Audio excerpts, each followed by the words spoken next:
2-8 lore. let's come up with a different name, right? Okay. Okay, so a certain person went missing in 2-8 that we had to look for.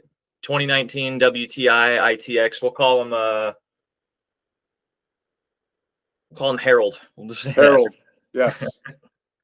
Yes. So I'll give you my perspective of what happened. I know there's some stuff out there. So it was our first day of Liberty, from what I recall.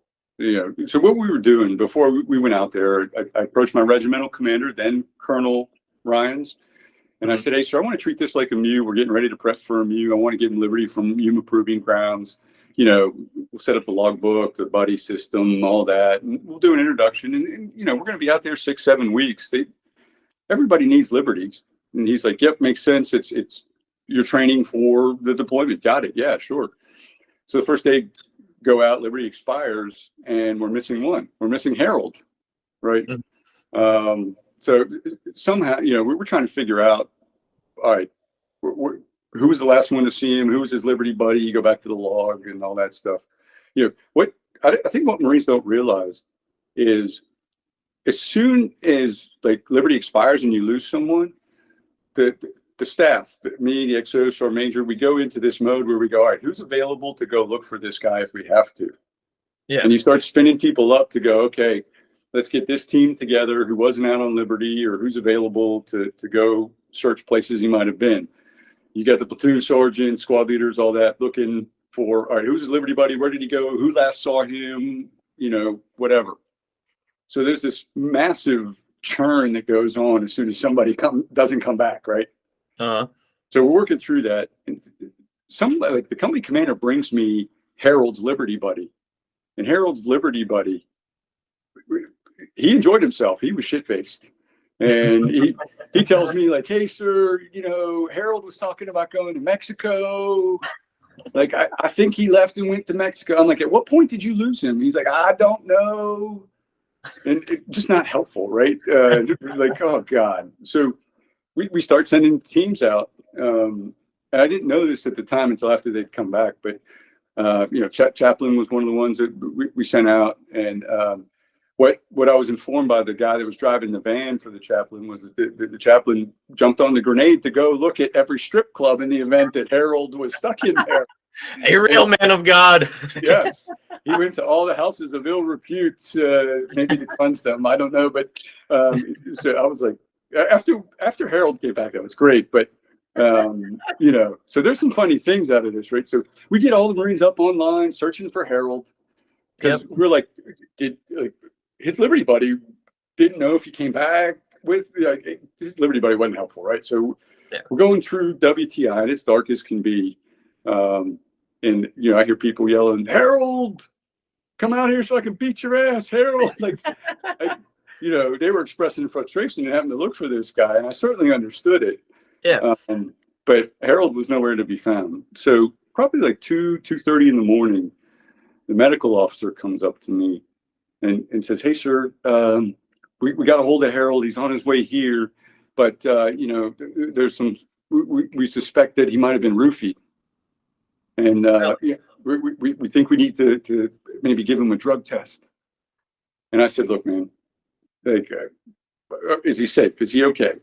He's on his way." "Yes, sir, he's taking an Uber." I'm like, "Okay, good to go." And I said, "Look, if he was roofied, there's only one reason people get roofied, and that's usually for sexual assault. So get out your safe kit, your sexual assault forensics examination kit, and let's run him through the drill if we really think he was roofied, because it's not appropriate for a drug test, right? Like, we've got some bigger issues going on." Well, right before Harold shows back up, the medical officer comes to me and says, "Sir, we sent word to him." He said, he wasn't roofied. He just got drunk and passed out in an electrical closet in an amusement park. Yes. But I'm thinking, I got a sexual assault I got to report. Before we found this kid, I was like, is he in Mexico? Like, I gave Liberty, and he takes off. Is he in a river? Did he make it over it? Like, all these things. You're like, what kind of report is this going to look like? But he came back. He was fine. So I had a company commander come up to me afterwards who it was his day to go on liberty coming up, right? He's like, "Hey, sir, I told the guys no libo." And I was like, "Why?" He's like, "Well, we just had him come back late."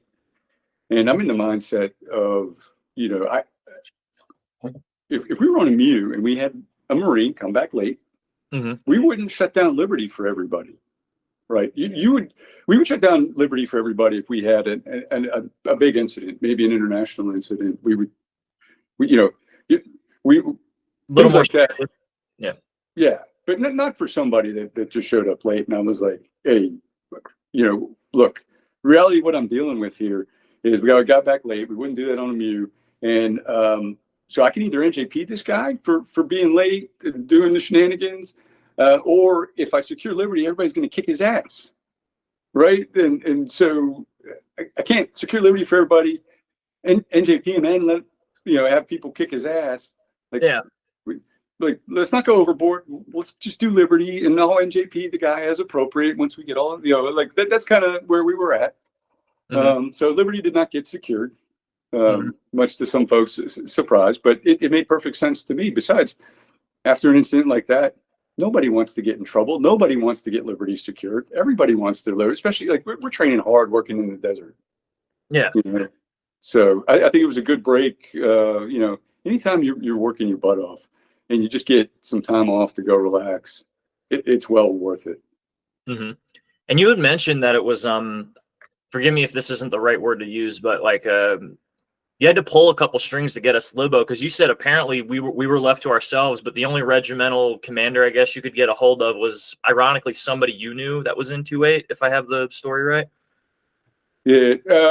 So WTI is a bit of a weird beast, so I've got my regimental commander back at Lejeune. You've got the MOTS 1 CO who you are working for. You're in direct support of MOTS 1. You're participating in MOTS 1.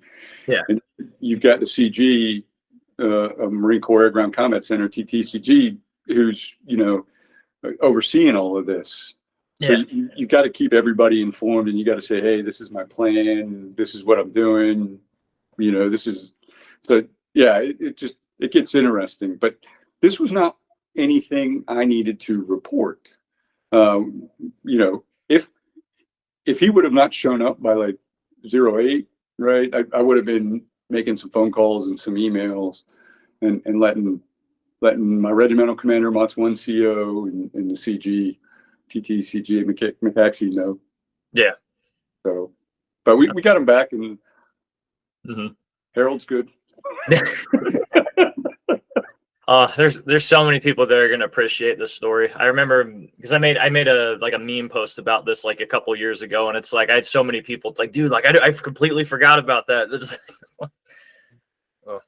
It's fun. It's funny just hearing it from like your perspective of anybody, because it's like, I mean, you're literally like the king of the behind the curtains of what goes on with stuff like that. So it's interesting, like opening up the veil of how all that works.